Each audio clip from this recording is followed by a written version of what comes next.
Today, we'll be talking about Chainsaw Man and how Fujimoto can make a character like Denji, who is so socially undeveloped and naive, be so likable.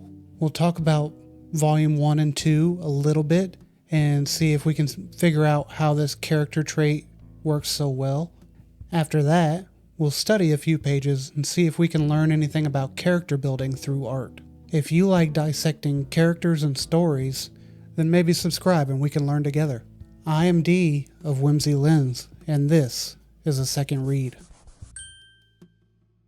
So I just read Chainsaw Man through Volume 2. The artwork and storytelling from Fujimoto on another level. It's chaotic in every sense of the word, yet so controlled in its delivery. He takes wild concepts about demons and demon hunters, or devils and devil hunters, if you will, all with crazy powers, and contrasts that with storytelling that we'll say is unconventional. He'll make you sympathize with the devil and then question humanity at the same time. You never really know who the good guys are. Combine it with the breakneck speeds of the action and heart-wrenching storytelling, and you might have just found gold. If you look at this art and say the line quality could be better, you wouldn't be wrong. But then a few pages later, you see this art and you realize that Fujimoto just knows where to put his effort. Now let's talk a little bit about what we're looking at today. I want to see why Denji is so compelling, even though most of the time he comes off as an ignorant perv. So when we first meet Denji, he's just scrounging for cash so he can survive. His dad died and left him with a mountain of debt with the Yakuza, and they intend on making him pay. They use him to kill devils and then sell the devils' bodies on the black market. After they are done manipulating him and getting what they want, guess what? They no longer need him. They kill him, chop him up, just leave him in the trash. Unluckily for them, his devil dog gives him his heart and turns him into the Chainsaw Man. He goes apeshit and kills every single last one of them. No more manipulation, right? Wrong. In walks Makima, our resident master manipulator.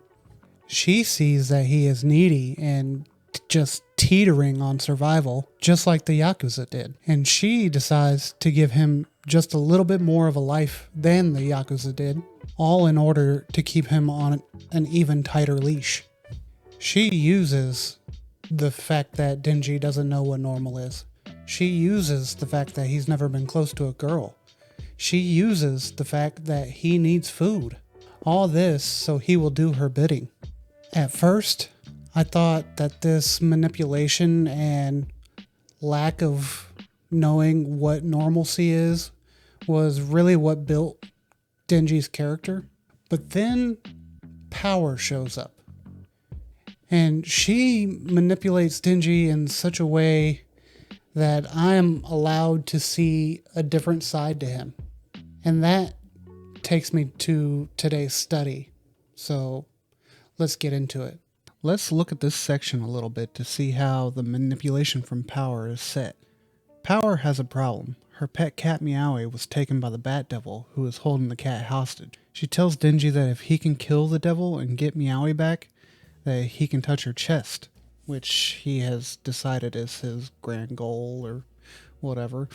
He quickly is all in because he'll do anything to achieve his goal.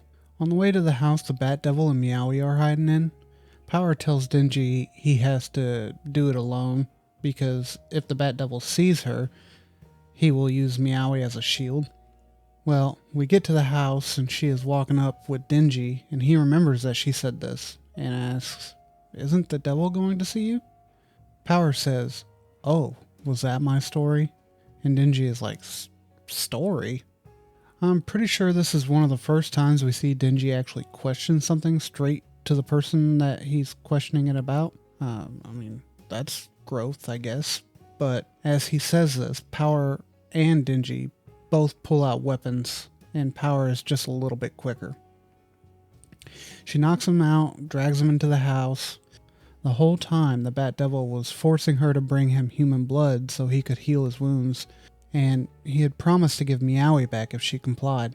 Bat Devil then drinks Denji's blood and is disgusted because it's half human, half demon, but it does heal his wounds. Then, Power tells the Bat that she upheld her end of the deal and tells him to give Meowie back. He acts like he's gonna honor the deal and then says, "But I should punish you for bringing me such foul blood," and then swallows Meowie, cage and all. She was willing to sacrifice Denji for her cat, but the Bat is a pure devil who can't be trusted. Now, here are the panels I really want to study today. This one is where Power acknowledges Denji and tells him how she feels the pain he's talking about when he says he misses Pochita. It's almost a declaration of how she fucked up. Right after this page, the Bat Devil eats her too.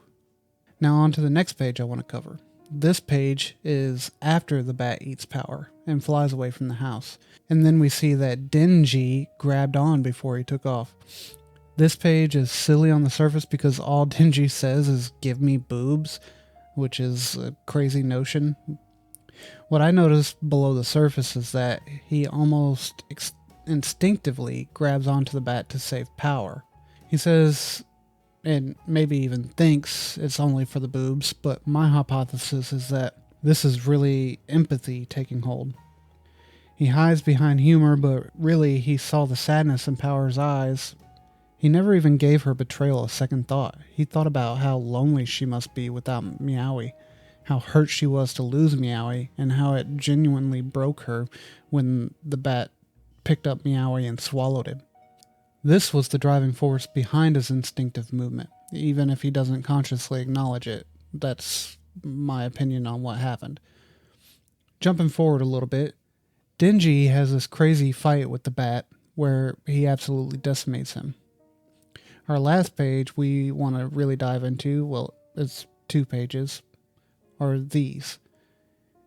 He is holding Power while wading in a pool of blood, which is the Bat's blood, of course. Power wakes up and asks him, "Why did you save me? I tried to kill you." Then you see Denji contemplate what he wants to say. Whether it's because he didn't want to tell her or he just didn't know how to articulate his feelings, he says nothing and just gestures at grabbing her chest. Again, he's just hiding behind the humor and the goal, or at least that's what I think. Let me know if you have any other thoughts on it.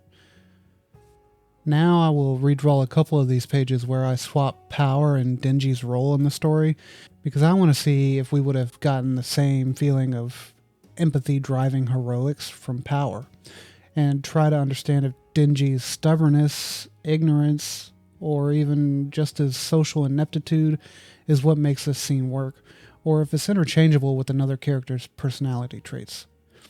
I imagine it won't work as well with Power being the protagonist of this situation, like as well as it does with Denji, but let's see.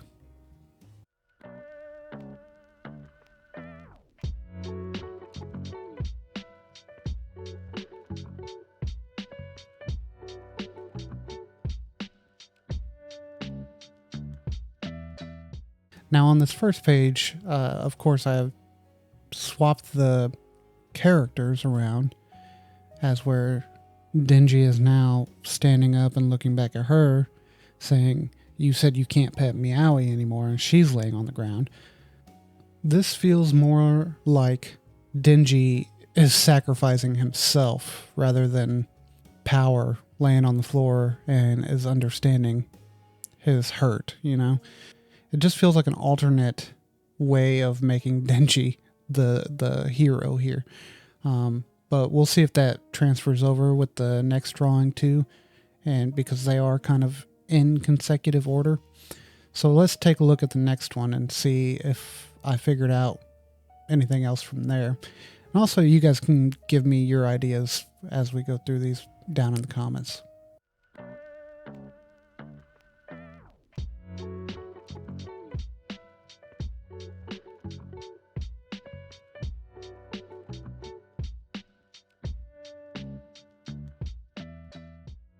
Okay, this next page is a much more closer up view, and this was Power in the original, and I changed it to Denji, and now it's Denji getting swooped up by the bat, saying, "I know how you feel.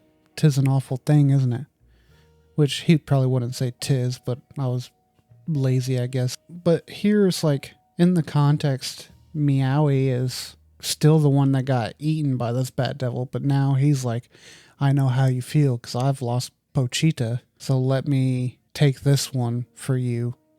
It's, I don't know. It's changed the whole dynamic, which I don't know that that's saying that you can just completely swap the roles, because it feels like if you swap the roles, then the story just shifts. He's still the one that makes the empathetic moves, and that's pretty interesting to me, because if you imagine Power, would she grab onto the Bat Devil and chase after them after this? That I'm not sure. I don't know that she would. But our next page is looking at a page in the aftermath, and we're gonna assume that Power did grab onto the Bat Devil and, fight him and save Denji from it. So let's look at that.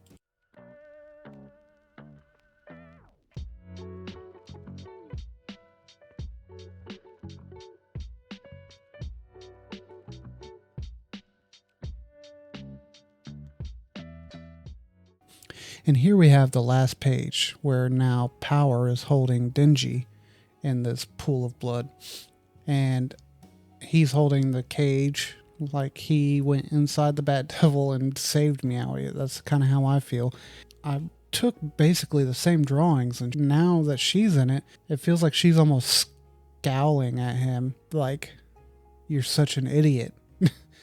Instead of where when it was Denji holding Power, he's looking at her with a sadness or like a thankfulness that she's still alive. Here, she's almost scowling at him like, "Why did you even do that, you prick?" But she had to save Meowie, so she saved him at the same time. I don't know. Now, when it comes down to it, do I think that Denji's empathy is his main driving force, or the main thing that makes us find him compelling? I don't know if it is the main thing, but I think it is. The character would be lost a little bit without it. I'll put it that way. I think it's also needed that he is a little bit dumb, If he didn't have that little bit of dumb to him, it's almost like the golden retriever effect, They're wagging their tails all the time, all up in your face, might drool on you a little bit, but they're the smartest, most loyal dogs that you can possibly get. I mean, he's been referred to as a dog in the story so many times that it almost just plays out itself.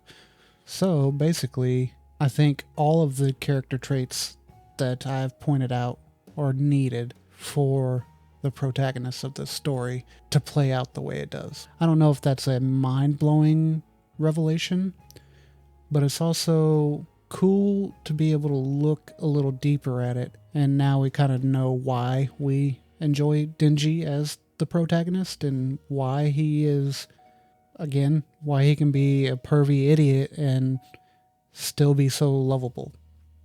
That's pretty fucking rad. So that's the study, and I think we'll call it there. So, did we learn anything today? I think we did. The biggest thing is that sometimes it's the character traits that you can't swap out for the way the story is driven. And with Denji, whether that be his empathy, his idiocy, whatever, it all is combined to things that you can't swap out of the story without the story being shifted in some way. Is that what we set out to learn? I don't know. I don't know that it answered my question, but I think it is a cool conclusion that we had come to.